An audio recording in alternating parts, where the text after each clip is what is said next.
Aceh menjadi wilayah terdampak bencana paling parah. Akses jalan terputus, aliran listrik padam, dan pasokan air bersih minim. Bagaimana kondisi terkini dan penanganan korban bencana di sana? Kita akan berbincang dengan Kepala Biro Kompas TV Aceh, Putra Perwira, langsung dari Banda Aceh. Selamat malam, Putra. Malam, Ibrahim. Putra, bisa Anda gambarkan bagaimana saat ini kondisi Aceh? Apakah masih gelap gulita di malam hari ini, Putra? Baik, Ibrahim. Memang pada saat ini Banda Aceh itu banyak titik yang eh, masih belum pulih listriknya. Ini berbeda halnya dengan apa yang menjadi laporan kemarin itu kepada Presiden. Walaupun memang hari ini sudah mulai ada klarifikasi dari PLN juga untuk pemulihan listrik di Banda. Memang banyak daerah di Banda Aceh ini yang belum pulih listriknya, termasuk di Aceh, maaf, termasuk di Banda Aceh yang saat ini gitu. Nah, listrik memang ini menjadi prioritas ya kalau untuk kondisi normal dan bencana saat ini, karena memang di Aceh sendiri seperti kita tahu, selain masalah listrik ini juga ada masalah akses jalan gitu. Ada 4 kabupaten yang di bagian tengah Aceh ini eh, yang belum baik menerima bantuan gitu Ibrahim. Jadi saya bisa ada 700 dari angka yang kami dapat itu 700, sekitar 735.000 jiwa di 4 kabupaten di bagian tengah Aceh itu, yakni di Kabupaten Gayo Luwes, Aceh Tengah, Bener Meriah, dan Aceh Tenggara itu yang masih mengandalkan pasokan bantuan dari udara gitu. Nah, ini kan tentunya eh, tidak hal yang gampang ya untuk apa namanya untuk menyalurkan bantuan itu gitu. Putra, Itu Ibrahim. 735.000 warga masih belum dapat bantuan karena wilayah mereka terisolasi, Putra ya. Ini yang baru terdata, Putra. Bukan 735.000 yang belum menerima bantuan, tapi ada 735.000 jiwa di 4 kabupaten itu yang membutuhkan bantuan gitu, dan bantuan ini masuk melalui udara gitu. Oh, baik.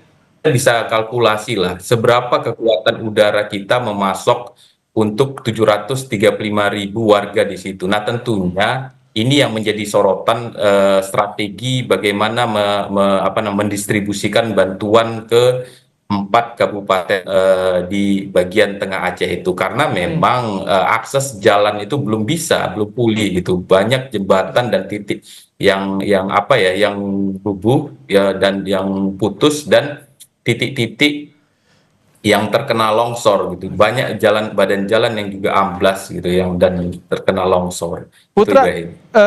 sebetulnya kan kita tadi ketika jeda, saya sempat melihat visual yang sambungan visual kami bersama dengan Anda, Putra, tapi ternyata ketika on air langsung ngedrop sinyal komunikasinya sehingga visual Anda tidak bisa kami tampilkan.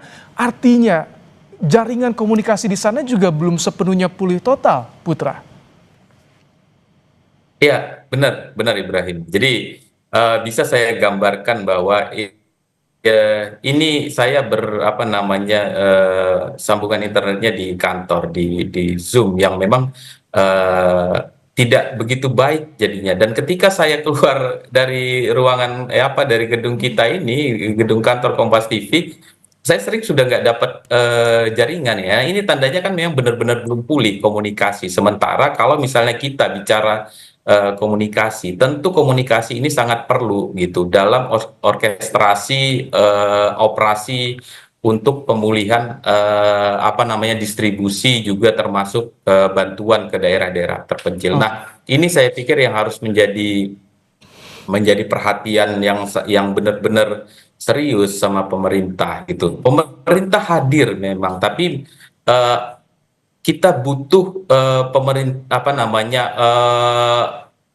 pemerintah yang bisa menjawab kebutuhan warganya saat ini gitu, dengan kebutuhan energi dan pasokan bahan pokok gitu. Oke. Rakyat butuh itu gitu, dan itu saya pikir yang harus memang benar-benar menjadi perhatian khusus sama pemerintah. Hmm. Putra, ini yang juga disorot soal Aceh Selatan. Sebetulnya kondisi Aceh Selatan itu saat ini bagaimana sih, Putra? Eh, Baik Ibrahim, memang dari laporan-laporan rekan-rekan di lapangan kita, Aceh Selatan ini kondisinya sudah mulai membaik ya, walaupun memang di awal akhir November kemarin itu sempat diterpa banjir besar juga, karena sebagian besar Sumatera bagian utara itu memang terkena banjir gitu karena intensitas hujannya. Tapi perlahan sudah normal, karena kalau dari klaster yang kita diskusikan di ruang redaksi itu ada 4 klaster kalau misalnya di Aceh ini gitu. Jadi Aceh bagian utara itu ada Hmm. PD dan PD Jaya, ini sudah aksesnya sudah Oke. tersambung gitu. Putra, Dan bagian timur itu ya Putra, kalau Aceh Selatan ketika Kuala Simpang itu bupatinya sudah. bupatinya diberhentikan sementara oleh Mendagri, pengaruhnya bagaimana untuk pemerintahan di sana untuk distribusi bantuan terutama?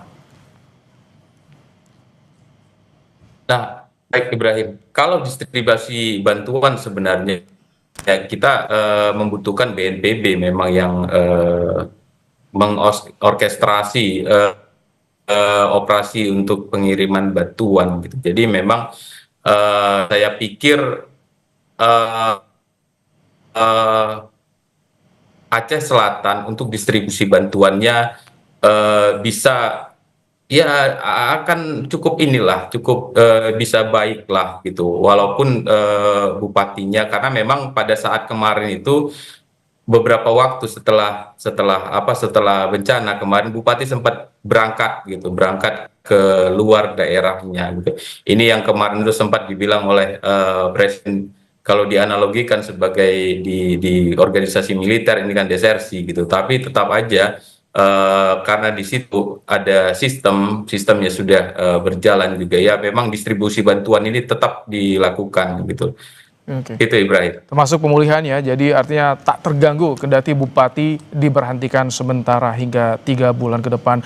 Putra Perwira, Kepala Biro Kompas TV Aceh, terima kasih telah menyampaikan bagaimana kondisi terkini penanganan korban bencana banjir dan longsor di Aceh. Selamat bertugas kembali di sana, Putra.